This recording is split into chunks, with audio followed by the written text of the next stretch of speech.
You're listening to Last Word Radio, where you get the last word.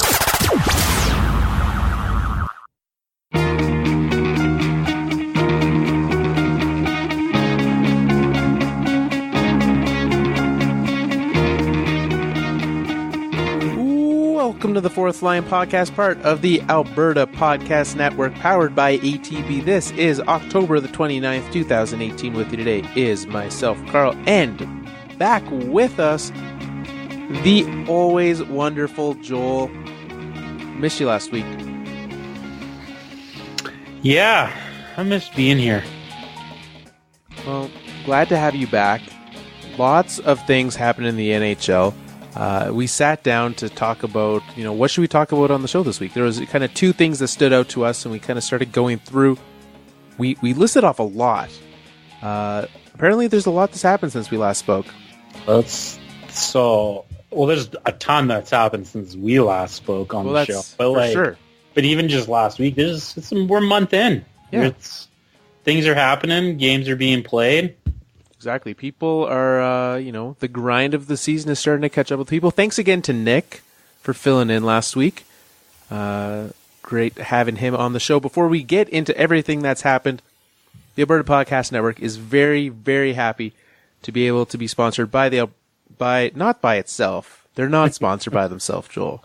They are, however, sponsored by ATB Financial. If you go to atb.com/hockey, you can find out all of the ways that ATB is part of the hockey community. They sponsor grassroots hockey, they sponsor kids programs, they sponsor coaching programs, they sponsor NHL teams. They are there from one end to the other. They are supporting hockey.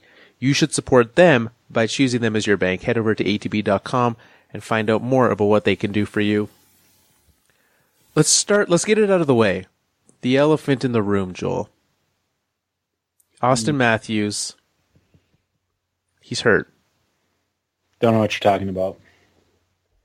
Auston Matthews is hurt. William Nylander still not signed by the Toronto Maple Leafs. And so, Auston Matthews, the different shoulder than last year, does the repeatness of these shoulder injuries concern you at all? Or is it the same as if he had hurt one shoulder and then a knee? Kind of random. It's random, whatever. I don't know. I think I will say this. I have no problem saying this. The people that are already I think Auston Matthews is injury prone, and then I'm like, that's great that you have dumb takes because it's two injuries, whatever. Show some. I was like, I was gonna do this. I decided not to because you know why? It took way too much time because there are so many guys that have had two injuries of the same kind. Everyone does it, so yeah. Not worried.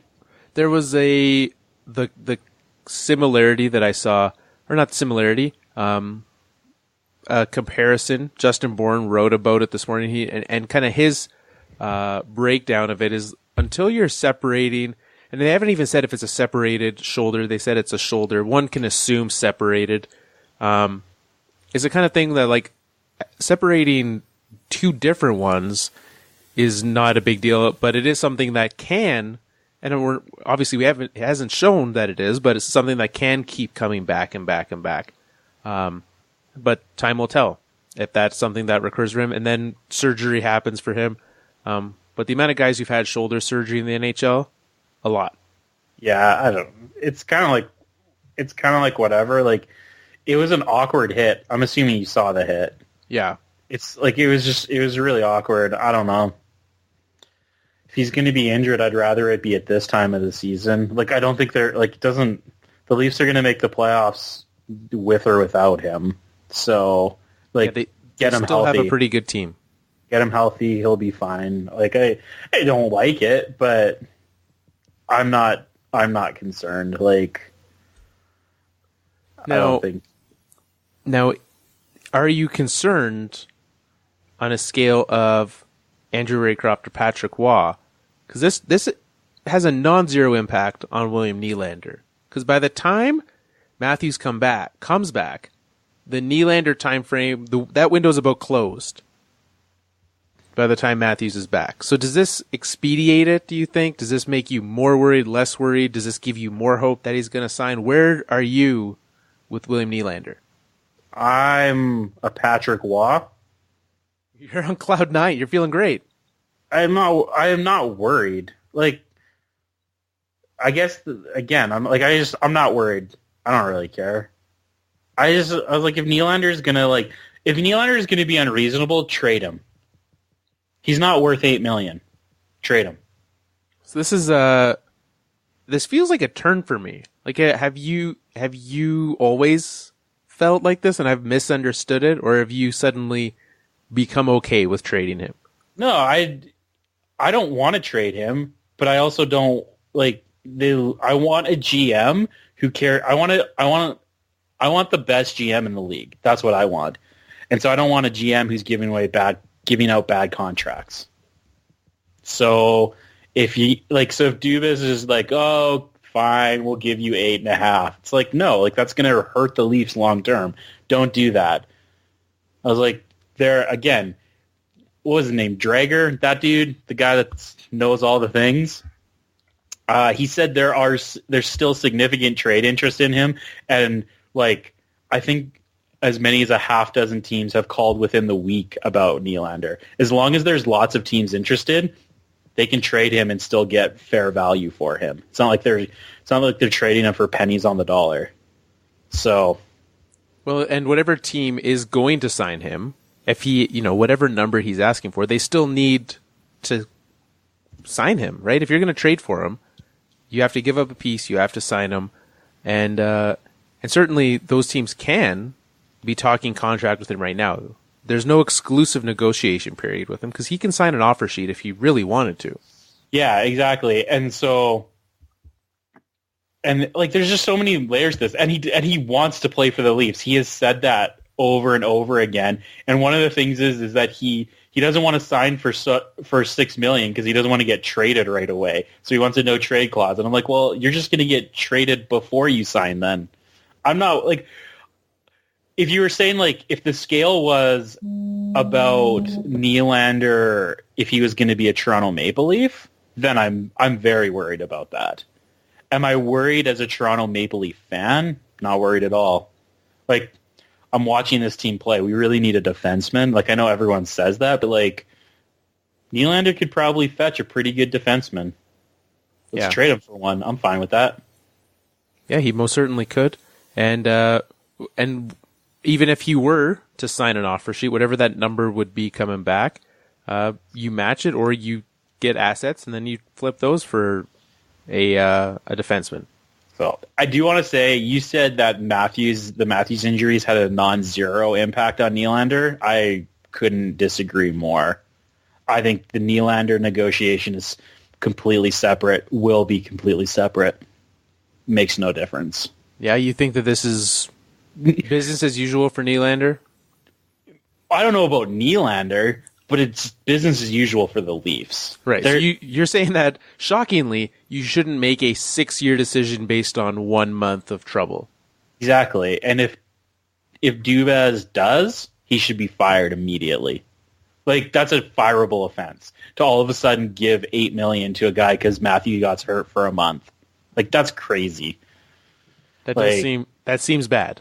So I do think so. Like, and again, I love Auston Matthews. I love John Tavares. I love Nylander. I love Marner. I love the Leafs more than each of those guys. I would be sad if Nylander is gone. I would be sad if Matthews eventually is gone.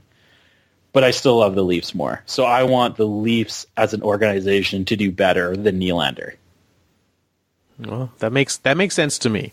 That is probably the most logical, thought-out response to all of this. In a world filled with Leafs fans overreacting, kudos to you for being the most sane. Here's the one thing. This is, I don't know. Well, very briefly, I guess the Carolina Hurricanes are apparently the most interested and the most like there. Who, like, as far as like a trade partner, I don't know. Did we talk about? I don't even know how to say this guy's name. Brett Pesek. Pesci? Yeah. I don't know. I was just seeing it go either way there. Yeah. Like, that's the guy that everyone talks about. You should be happy if you get him. He's a good defenseman. Like 1-for-1 though, you think? I guess it depends. Yeah. I wouldn't be sad if it was 1-for-1. Like if Nylander is 100% not going to play for your team, like if he says, well, if you're not willing to move on this deal, then I'm not going to sign a contract. Brett Pesce on the lease versus William Nylander in limbo is 1,000% better, obviously. Well, yeah, but like Nylander for the next 6 years or Pesce for the next 6 years? Probably Nylander. So you should expect something back. The Pesce deal's pretty good though, and that's one thing that's nice, right? Like on a team that's looking for team-friendly contracts, $4 million for Brett Pesce over the next number of years, not bad. Because then you start talking about like, do they sign? Like having to sign Gardner becomes less of a thing. So maybe you don't have to give him $6 million. You can go and get someone else. Like, I don't know. I think it'll be interesting. I'm not worried though. But this is the time of year where injuries start like playing a factor though, and like guys, because like Jake Allen, like St. Louis is not looking like the team that I thought they were going to be at all. No, I thought they were going to be big hopes for them. Big hopes. And now Jake Allen, questionable. There are legitimate reporters that have used the word questionable. Really? So we are also allowed to use the word questionable. Okay. Because that's what I heard. We're not allowed to make up words like that. Yeah, you can't say questionable. Unless someone else does. Okay. If your source says questionable, then that's fine. So Jake Allen is questionable coming into Thursday. I guess they don't play till Thursday, the old St. Louis Blues. So he's a long-term questionable. No, can't say that probably. That would go poorly. Yeah, the Blues struggling. Jake Allen, though, I feel like that should be like his nickname, like Mr. Questionable.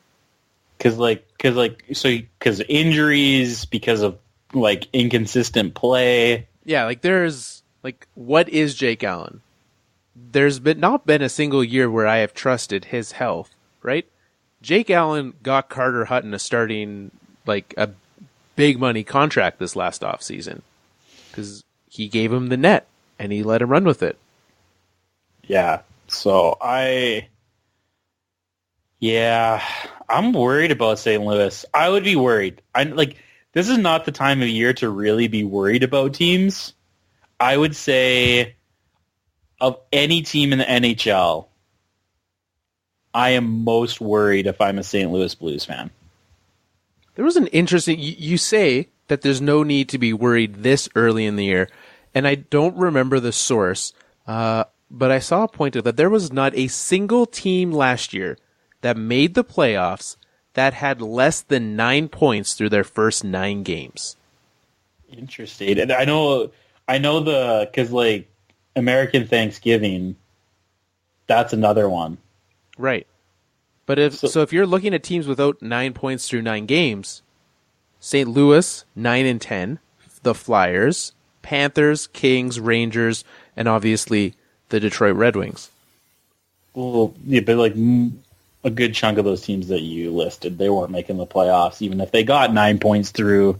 So like two of those, but there was the Kings were a fringe team. The Panthers, they were a team that they would be in contention. The Flyers certainly would be expected to be there, and the Blues, you expected them to bounce back. So if you're looking at teams and you're saying, well, we're knocking out the elimination station early, I think it's a little early for that. I don't feel comfortable taking team. No, I take it back. Detroit Red Wings, you have been eliminated. Well, welcome to the elimination station, Detroit. You're here. So, like, with the Blues, like, other than Jake Allen and his, obviously, 874 goals against, 874 goals against would be atrocious. That would be 1,000% the reason that that they're not winning. .874 save percentage. It's still not good, though. Still not good. Aside from him, who on this Blues team are you looking for to take that next step and to get better? I mean, I don't... can it just be all of them? Can we just say Blues, you need to all be better? We can, yeah. I feel like that's... I don't know. Tarasenko, I always want Tarasenko to be... I think I want him to be better than he is.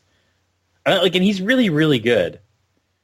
But, I don't know. I just always... I kind of feel like he's... I feel like he's Alex Rodriguez. Yeah, that is a really, really good player. What is the negative? Just Alex Rodriguez never gave me the impression that he could carry a team. You still needed to have really good players around him. That's how I always felt that about A-Rod. Well, it was just yeah. It's you need, and I get so these are team sports. You need other players, but I was there's guys that you're just you're just Crosby, obviously, McDavid, Matthews, and you see signs of that from Line A, Nathan McKinnon, Kucherov. You see these things, and you're just these guys could just go off one night and carry their entire team. I feel like Tarasenko is in that, but every time I watch him play, he's not quite there. Does that make sense? I don't know. Maybe I'm just talking. No, I'm with you on that for sure. He is able to have those moments, but he is not the star that it needs to be for that team. He is not the guy that you can say I'm gonna put you on my back and we're gonna go places, because certainly, as a guy who's scored 30 goals plus the last 4 seasons, that's not something to be disappointed about. He's a really good player. Yeah. So so apart from that, but all these guys, they're not, at least stats wise, I haven't, I think I've I watched a little bit of some highlights. I haven't watched a ton of Blues. I watched a little bit of the highlights from the Jake Allen game when he got hurt, but stats wise, they're all putting up points. I think they were expecting more from Bozak, but Bozak's not really he's more of a guy that he doesn't carry lines. You put him with really good players and he does really well there. That's the type of player that he is. Right. And there should be enough players on that team that you can do that, right? With the depth that they have there, he should be able to have the supporting cast that he needs to perform well. However, have him on a line with Robbie Fabry and Patrick Maroon. It's a solid third line. Yeah. But I think you were probably expecting a little more from that from a guy playing on the first line in Toronto for the last however long. Well, and with what they're paying him, right? You expect, okay, you should be able to do better. And, using him as a third line center, being behind O'Reilly and Braden Shen, that's fine. You're not sad about that, but I think a lot of the team around them has struggled, right? We saw Jay Bouwmeester healthy scratch this past week. And that's kind of when you're, well, but I know it's not that surprising. But what it is telling of where this Blues team is, right? When you have the long-time defenseman with this team, who's still being paid fairly well, right? $5.4 million for Jay Bouwmeester this year. You're like Jay, you got to sit down. Side note, I was pretty sure of this, and I went back and checked. Fabry hasn't played a game this year. Currently hurt. Believe that the lines I'm looking at are practice lines. I think so. He might be coming back. Oh, okay. I was so maybe that'll be interesting because Fabry's a talented player. He hasn't been able to put it together yet, and he hasn't been able to stay healthy. Yeah. I balked when I said that out loud. I was like, oh. Okay. I was like, I'm sure because for some reason, I don't know, I have a love for Robbie Fabry. And so, like, I keep tabs on him, and I was like, I'm a positive he hasn't played yet, and he hasn't. So he must be coming. So he's coming back from injury. But yeah, that was at practice. That is, and again, they have a few days off, so we'll see if that's the setup that they have for him. That could be a good way to get them kickstarted and to have someone, a consistently solid player to play with Fabry could be good because he's a guy who needs some good luck to get a run going. Are there some other teams that you're just like either playing above, playing below, playing like we're 9, 10, 11 games in for most teams, I think, at this point. Are there any teams that you're just like, apart from like probably like I don't think anyone had Vancouver like in a playoff spot at any point this season. So yeah, Vancouver obviously is the surprise team. Edmonton, the most surprising team. I'm not that surprised by Edmonton. Like, Connor McDavid's really good. Connor McDavid is really good. And last year we said, or I said, I don't know if you fully supported me in this, but if they had mediocre goaltending from Cam Talbot and a medium penalty kill, then they'd be better. And their penalty kill is 20th in the league. That's medium. And Cam Talbot's been good. So this is exactly what I thought the recipe would be for them to get better. And now we're here. They're sitting in a playoff spot because you shouldn't have this problem. I've had multiple conversations this week with people trying to, I don't know why, I guess maybe because basketball's starting and people are like, why are the Raptors suddenly amazing? And I'm like, well, because all it takes is one player. Wait, what? Okay, those are people who haven't been watching basketball. The Raptors have always been good, man. For the last, 5 years? Yeah. The DeRozan era. The DeRozan Kyle era. You need to talk to new people about basketball. Well, it's people who don't follow basketball for sure. Fair but that's enough. why, and so it the point of if you have one great player, you can make the play, right? Like LeBron will make any team make the playoffs. This Lakers team will make the playoffs because LeBron James is on that team. Can I just make a quick side note? Martin Moranson just took a face-off. How? So it's a 4-on-3 right now, and the guy got waved out. So they had the one forward and two defensemen. So if you play in a Yahoo Fantasy League in which Murmuranson was incredibly overrated at the start of the year, and somehow, let's say you missed the draft, auto-drafted, haven't dropped him, your league has face-offs, did he win that draw? He did not. Sorry, can't help you there. Sorry to just... I felt that was like break-worthy. I was like, what is happening right now? Everything's going to pot in Toronto right now. Yeah, considering the fact that they've put themselves on a 4-on-3, and presumably they're the 3, so that's not a good way to do that. But that's all right. Calgary's a bit of a hot mess right now, anyways. Which one do you want to touch on? So 3 teams stand out to me. The other bad team is the Flyers. I expected them to be better. The Canucks, and obviously, you think the Oilers are a team. Do you want to talk the Canucks for a bit? Yeah, other than saying, first of all, they've played 12 games, so that's I think that's the most in the NHL. So that inflates your point total. The other thing is they have a -9 goal differential. That's not good. You're not. If you stay on that pace through the regular season, you will not make the playoffs. I think last year we had, for the first time in a long time, someone with a minus goal differential made the playoffs? I think it was last year. Yeah, you're going to have some, but it's not very often. It's really... I take it back. Last year we did not have any minus goal differentials making the playoffs. There you go. So it doesn't happen very often. So just maybe this is nice for Canucks fans. You have to have something worth celebrating. Yeah, they're winning some games. But they're not going to... Yeah, they. What's surprising to me, they haven't played a whole lot of games, actually, against Pacific Division teams so far.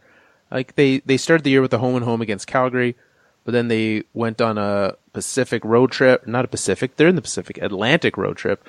And then they went through, so like, Florida, Tampa, Carolina, Pittsburgh, Winnipeg. So they've played a lot of good teams so far. They finished their season against the Penguins, won a game in overtime, and then lost 1-5-0 at home.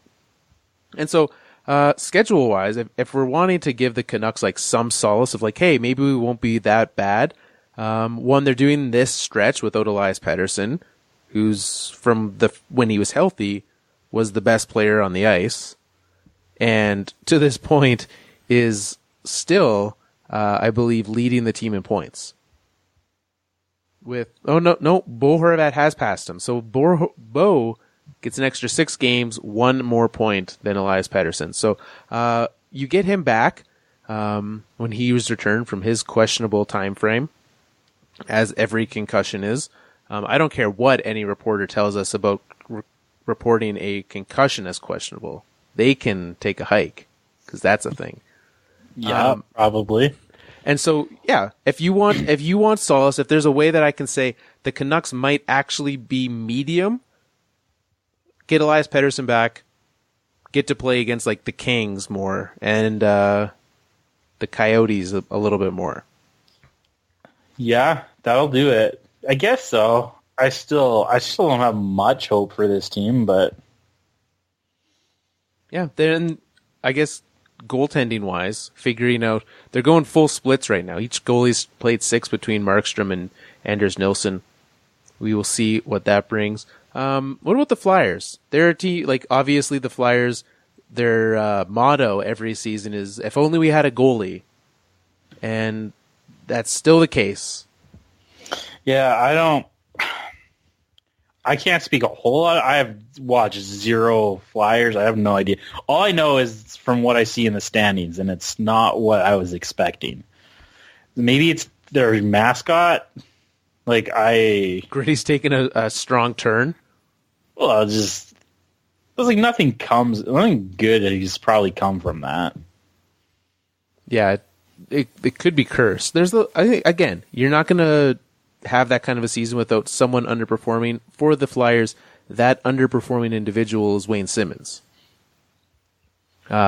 He's struggled mightily, and there was talks when JVR obviously getting hurt doesn't help them.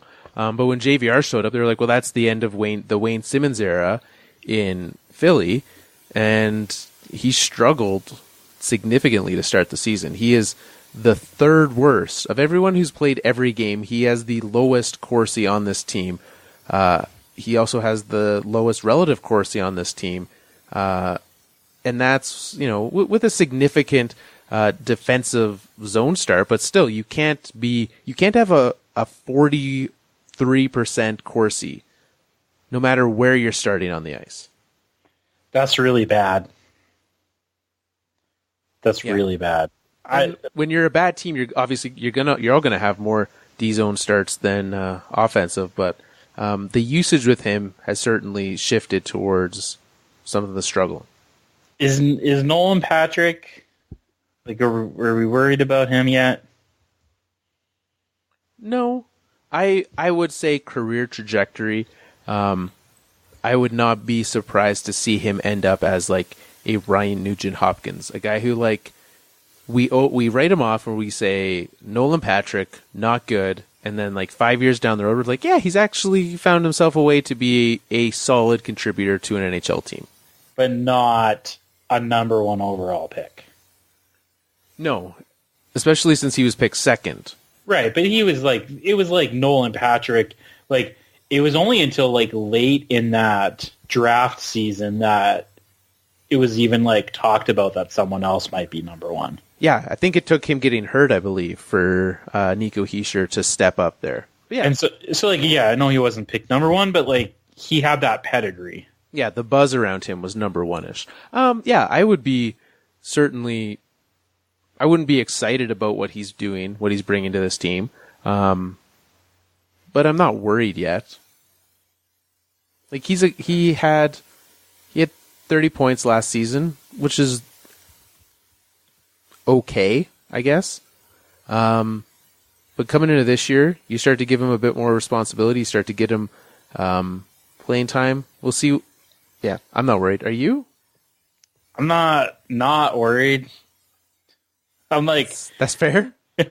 Like I'm in this I'm probably in between. I'm probably more worried than less worried, but like I'm not like full on Andrew Raycrofting this bad boy right now. Yeah. But I'm not excited. I'm becoming very hesitant.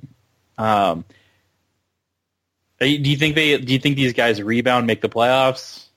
No, write them off. It would take a pretty big change of events for this team to get back into the playoffs. Like, lots of time. There is lots of time, but they're so bad. You know how terrible Brian Elliott is. Brian Elliott's not a very good goalie. And it's taken me some time to come around on it, to agree with you. But Brian Elliott might not be that good. And so when you've got him, Calvin Pickard, is he going back on waivers? Oh, that guy, it doesn't matter if he's going back on waivers. He's got like a 4-point, he's got that 8.78 goals against average that you were joking about with. Like, he's not, I think it's like 4.5 or something like that goals against average. It's not good. Shockingly, it is the second best on this Flyers goaltending squad. That's not good. No. Like, it's, so, yeah, I think I don't know what to make of this. I don't think they're going to rebound. I think you're right. But they will be better than they are right now. Certainly. They will be, they will improve. When they do get JVR back, that'll help a lot. His time frame was like 5 to 6 weeks kind of a thing. He's probably coming up. It's been 3 weeks since he was injured. That feels like.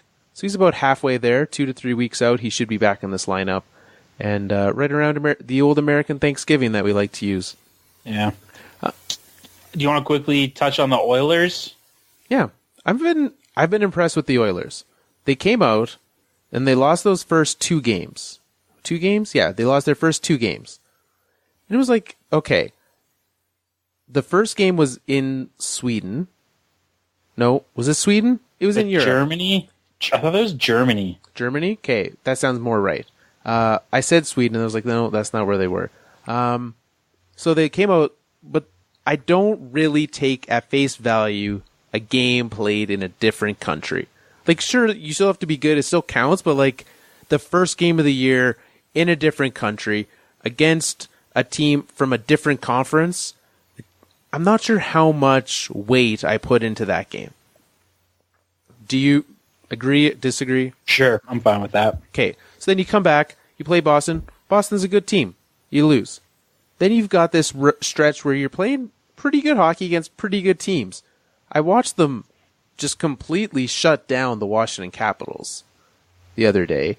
They beat the Blackhawks, who've been a middle of the pack team. They beat the Predators. Like, they're beating good teams, and they're actually getting production from people that aren't just that first line. Obviously, that first line is still the best. They're still doing that, and they will need to find a way to get other lines to work. But they have that flexibility because you can just say, well, that first line's carrying. In the same way, with my Avalanche, I feel the exact same way. I'm like, look, the rest of this team's not producing, but Gabe Landeskog, Nathan McKinnon, and Mikko Rantanen are going off right now. And so you have that way where you can say, okay, the rest of the team, you can come back. Things that could mess that up, I saw suggested. Jesse Puljujarvi, healthy scratched. He's not doing well. Yikes. That's a guy that you can officially be worried about. And they were like, well, maybe, after a healthy scratch, you don't want to wreck his confidence. I'm like, well, his confidence is probably pretty wrecked already. He's not very good. You should put him with McDavid, so that he can have a great game and be confident. I'm like, let's not just use Nathan, or not Nathan McKinnon, Connor McDavid as this like toy to make other people feel better about themselves. They do it with Draisaitl. Right. I'm aware. But like, that just seems like a terrible way to use your best player and arguably the best player in the league. Like, maybe just don't like use him in a situation to succeed, not to make people feel better. That's how the Edmonton Oilers will mess this up. But I trust in this. I think that the Edmonton Oilers, I think that they'll keep this up and be a playoff team, especially in that division. The division makes a big difference, man. Draisaitl has taken a beating lately. Like the with and without you stats between him and McDavid. It's like how like with McDavid, with Draisaitl, McDavid's like basically the same. Without Draisaitl, like it's like the same. With McDavid, Draisaitl is like this amazing hockey player. Without him, it's just like yikes. Like he's taken a beating recently. Yeah, well, and that's what happens when you sign a guy. When you looked at the worst contracts in the league, you look at them like, yeah, that was a bad deal when it was signed. That Draisaitl deal was a bad deal when it got signed. Yeah, that's not a question. San Jose's obviously they've bounced back. San Jose at this point is who we thought they were, because a lot of people were like, they started off poorly, and I saw a lot of people freaking out. No need. It's because it was because of, I think it was partly because of when the trade happened. Because it was just like, oh man, this is going to be a super team. Nobody was thinking they got to figure out how to play together as a team. Like you can't. It took him most of the preseason, him being Erik Karlsson, to even suit up for this team. Yeah, right? So it's fine. Like give him some time. This is a team built for the playoffs. This is not a team built for next week. Like, yeah. And yet 2 points out of first place. Like, yeah, they'll make the playoffs. We're not worried. They'll get some grooves going. They'll figure out how to best utilize Karlsson on this team, and then they'll be a force to be reckoned with. Absolutely. Well, let's talk. There's some other things happened in the league this week. The NHL made an announcement today about some gambling things, and I know it's interesting to see kind of the way that sports are taking this turn towards gambling, especially with the move of the NHL to be in Las Vegas. You saw that it was probably a matter of time before this happened, that they had some sort of policy or something along those lines. The NHL made an announcement about their partnership with MGM, and they're working to provide them with enhanced data and analytics. And they said, and quote, to allow some creative and unique things that don't really exist in the sport right now. The more data analytics that the gaming operator can have, the better it will be in enabling them to set odds.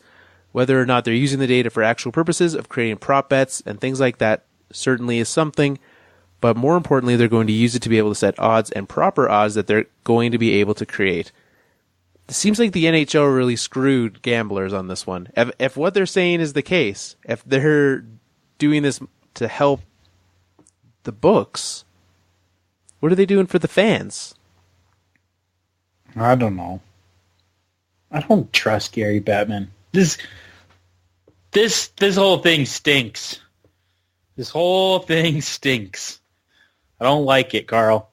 I was very excited when I saw that they were going to be announcing something with gambling. I was like, oh, this could be cool. Like, and I get the thing where you're doing creative things.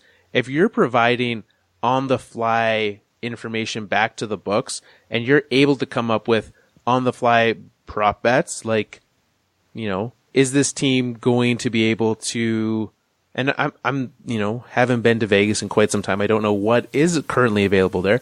But if you're saying, you know, game's coming down to the wire, I want to bet right now on what's happening. If the books are able to give me that bet, like, you know, I think they're going to score on this power play. I think they're going to be able to score. Is this team going to pull the goalie? When are they going to pull the goalie, right? We're betting on things like that. Those are things that I think, you're spending the day there, you're tossing a little bit around. That could be fun. But if the main thing that comes out of this is that all it does is make it so that the books are able to set their lines better. As a fan, that means I'm making less money. And that's not what I want. That's what Gary Bettman wants. Well, exactly. Gary Bettman's making the NHL money. They're in this agreement. They're getting some sort of kickback. And that's not good. That's not what I want. I don't want my league working against me so that I make less money. I don't know what to tell you. I don't know. I don't like Bettman. Well, that's all we need to know then. Do you like Bettman? Do you like this? Are you happy, Carl? No, I'm not at all. I was expecting something cool, and what I got was the NHL being like, "Hey, look what we've done. We've made it easier for them to take your money." That's maybe what we need to talk about. Like, when you heard Bettman was going to make an announcement, you were like, I'm expecting something cool here, guys. That's the problem. I'm the problem? You are the problem. No one has ever thought, like, Gary Bettman gets booed even when he, like, announces, like, that the first overall pick is about to be drafted. Everyone expects badness to happen. It's true. You got set up, my man. I made a mistake. I'm not ashamed to admit it. We need to change that. Next time he's like, I got an announcement to make, and just be like, we don't want to hear it. Go back to wherever, their offices are in New York? I don't know where their offices are. Yeah. Go back to New York. Stay there. Don't talk to us. I will take your advice the next time this happens. Thank you, Joel. I guess the one question I do have, do you think this opens the door to potentially seeing different ways, like the things that you're like, yeah, I'd be interested in this in the gambling world? Like, do you think that's going to open up to that or no? No, because when I start to think of what some of the cool things are, like, I don't think, and wasn't mentioned at all, but, you know, would it be interesting at some point in time to be able to bet in stadium? Yes. I don't think that'll ever happen, though.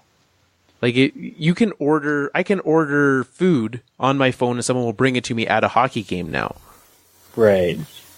I want to be able to also bet. I want to be able to, like, go to this kiosk or download this app that lets me do that. And you can do, like, DraftKings and stuff like that. You can still bet on your phone. But I want an experience that's different in stadium that I can't get.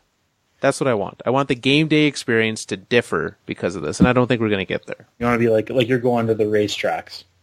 Exactly. Essentially. I think we're going to be the horses. I think we're moving away from that in society. Like, I don't even think that's just like an NHL thing. I think it's just like an in general thing. Like, people are not betting that way as much anymore. Well, I guess I'm the one. Again, I'm the problem then. I've got a lot of soul searching to do. We should wrap this show up so I can go think about myself. Just old man Carl. Well, we knew that already. I just didn't know that it went into this realm of life as well. Apparently, I'm just like, back in my day, we used to bet like this. Yeah, I wanted to bring my nickels to the racetrack and bet on the ponies. That used to be okay. There's Carl. He's going to the hockey game, and he's like betting on like shots on goal, sitting in front of a TV instead of going and watching the game. 1,000%. This is hilarious. I don't think that's happening. No, that's not happening. I think you just need to do it from your phone, man. If that's that, if you long for that much. I guess I probably just need to do that, yeah. Oh, well. Yeah. We'll figure that out. Someone got suspended this week. Multiple times, soon to be. Yeah, Mark Borowiecki suspended one game for his hit on Boston Bruins forward. I'm not going to try to pronounce his name. But he suspended again, pending. He suspended one game for an elbow. Did you think one game was appropriate for the first elbow that he doled out? Relative to what the NHL gives out, yes, sure, fine. Yeah, it was 1,000% should have been a suspension. He looked the guy right in the face and then stuck his elbow out at him as he came skating in. Entirely unnecessary, entirely avoidable. So he misses his game, comes back, first game back, gets a game misconduct, so an automatic hearing for him.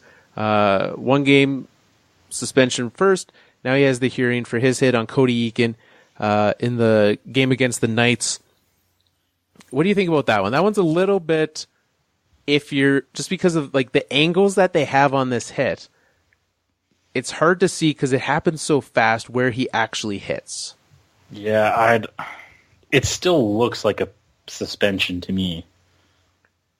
Yeah, I think it does just because of Eakin's reaction. This one I actually wouldn't be entirely upset if he didn't get it. Just because it is so hard to see. Even like slowed down, it's very difficult to see where he hit, like where the primary point of contact was on this.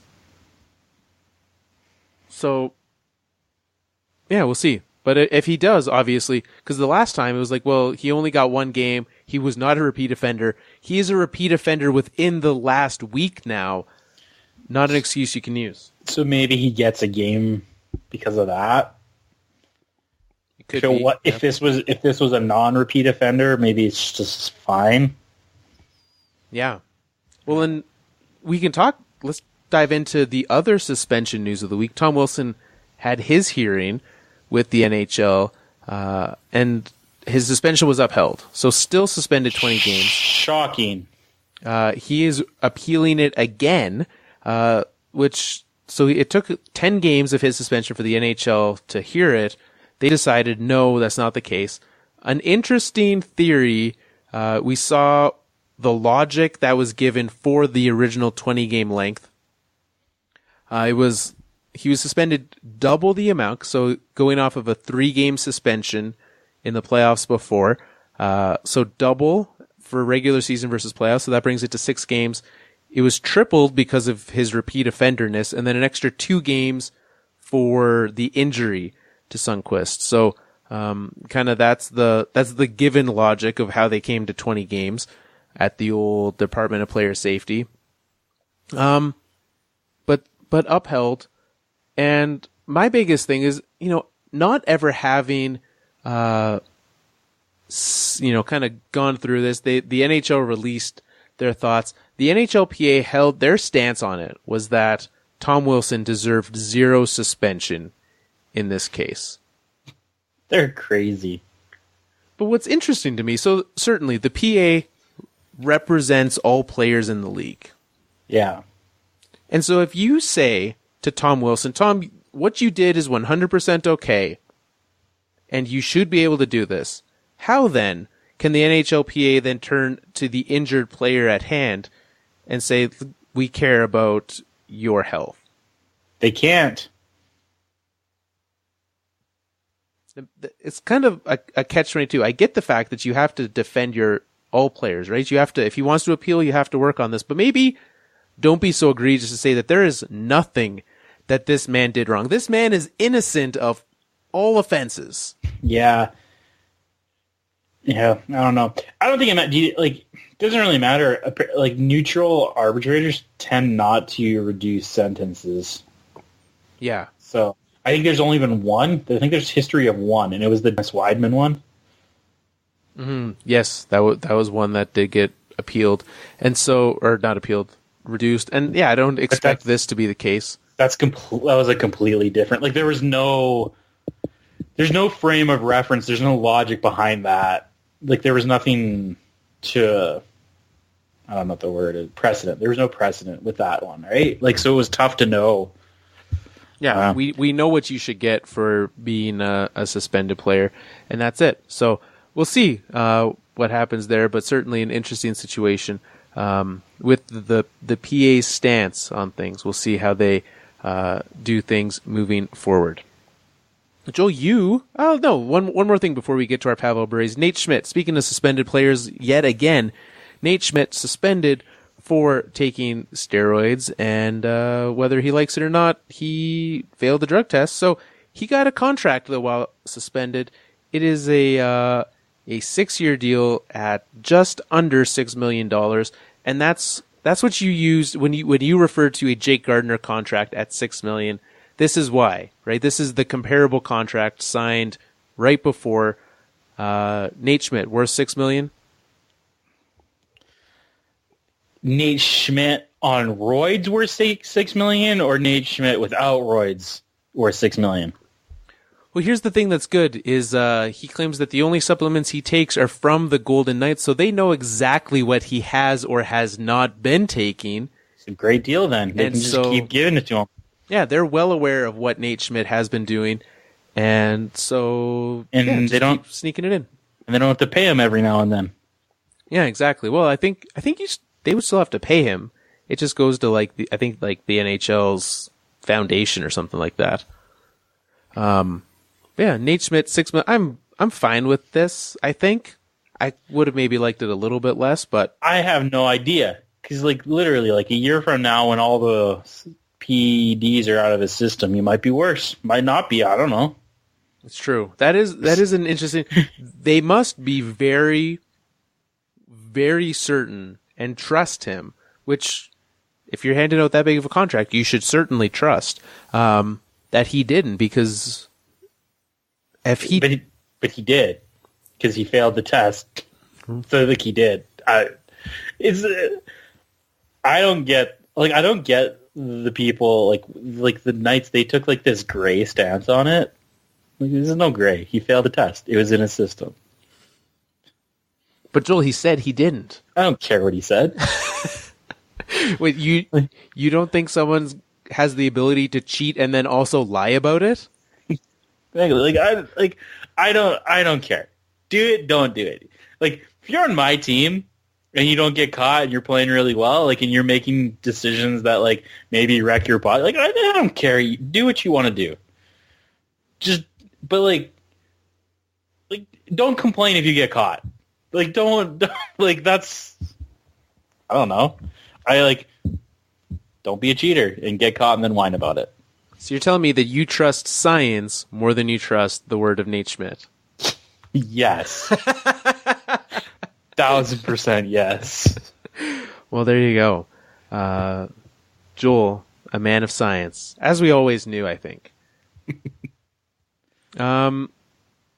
Let's pick some Pavel Bure must-watch games. Nick, filling in for you last week, has picked the Pavel Bure must-watch games, and you, since you didn't pick them, you joined in. I did. I think I got some points too. You're sitting at this was a bad week for points, especially when we had the game yesterday. Detroit and Dallas was yesterday's game of the day.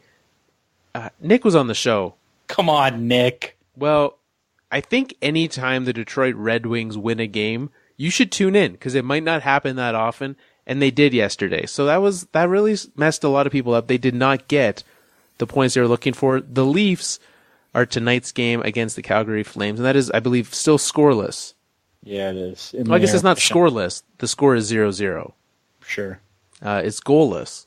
Goalless, so there you go. That is that game. But you're tied for third. You and Matt, because shockingly, somehow you and Matt had the exact same picks. I don't know how that happened. Do you have a reason for how that went? No, it's just coincidence. That's really weird. But obviously, you appreciate whether you meant to or not. You and Matt, very smart, because you're sitting in a tie for third. We will see. We'll see what kind of week Matt puts up.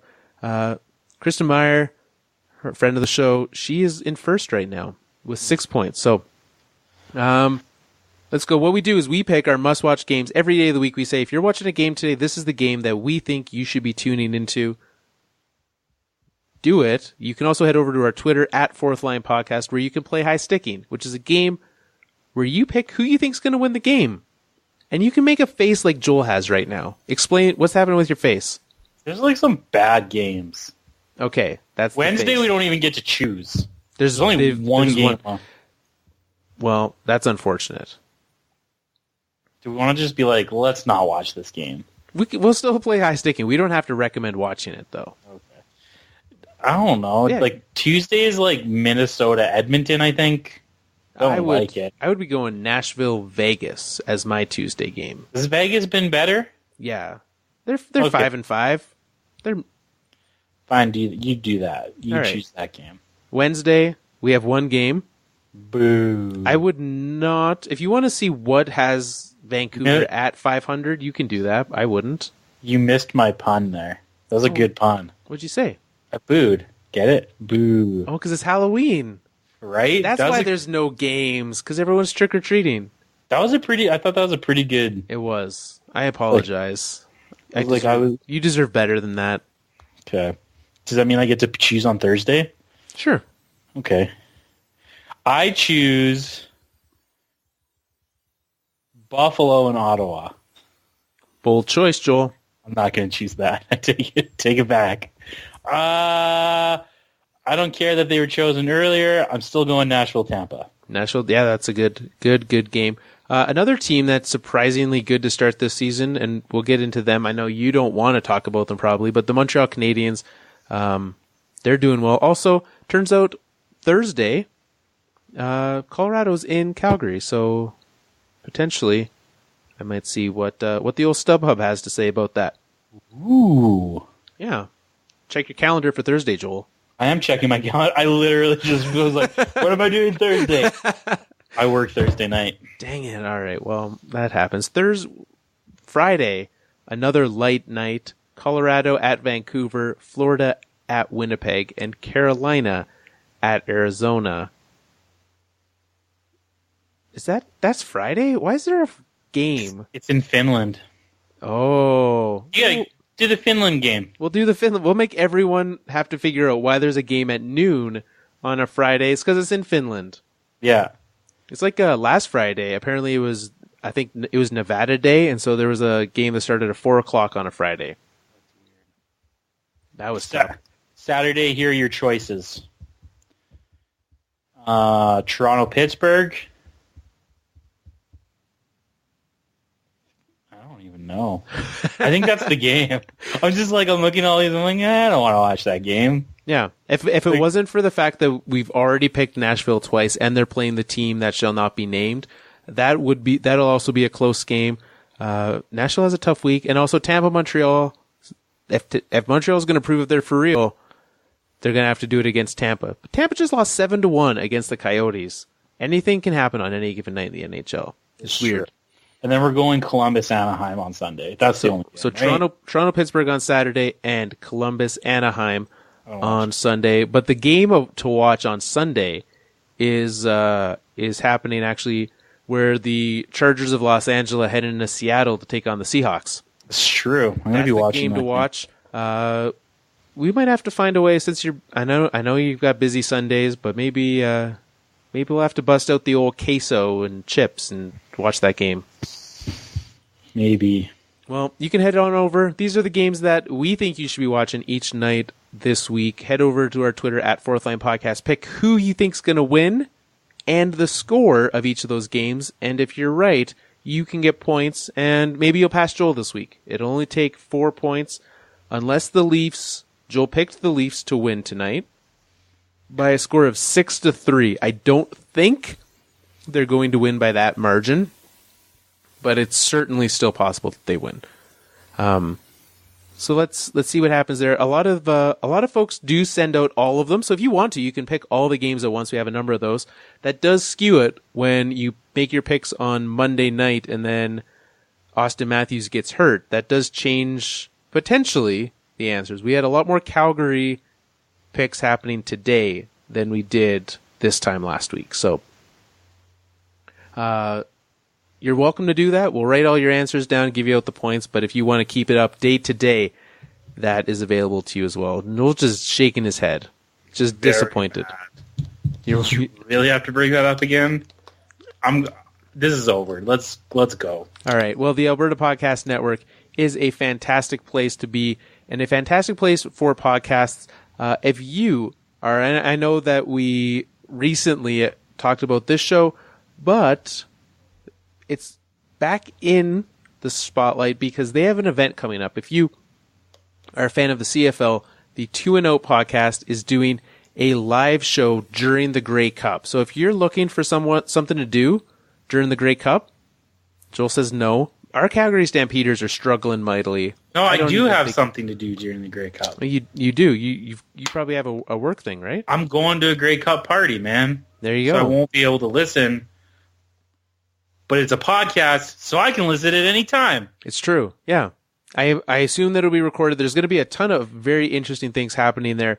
If you're in the Edmonton area, check that out. That will be obviously during that. And proceeds are going to CFL Fans Fight Cancer. So not only are you going to go to an event, you're going to be able to check out a podcast, but it's for a great cause. Head over there. It's $10. You have paid much more for much worse things in your life. So head on over there. Check that out. It'll be a fun event. You can find out more at albertapodcastnetwork.com/events. We are going to go watch the end of this Leafs game. You can find us on Twitter at Fourth Line Podcast, thefourthlinepodcast.com.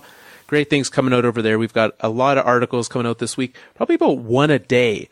Today's article was about Brody Cotman wrote an article looking at the explorations and struggles of Eugene Melnyk with the Ottawa Senators. They're lengthy, but it's a great piece looking at, what the Sens would be like if Eugene Melnyk wasn't so bad at his job. On Facebook, facebook.com/fourthlinepodcast. You can find us wherever you listen to podcasts. If you give us a review, thank you. I noticed we got a couple of iTunes reviews this week, so thank you those who gave us those reviews. Someone just mentioned. No? Not so good? I don't know. I was wondering. I don't know about these reviews. No, they were good. There you go. I don't have them pulled up right now, but they spoke kindly of both me and you. Yeah, so that's the thing that happened. Yeah, maybe next week we'll do that as a way. But yeah, or you can just go to iTunes and read them for yourself. People have good things to say. Sometimes people have medium things to say. That's okay. We're not for everyone, but we're for us. And we're here for you. So thank you for listening. Because if you're still here, you're truly committed. So thank you. Boom City.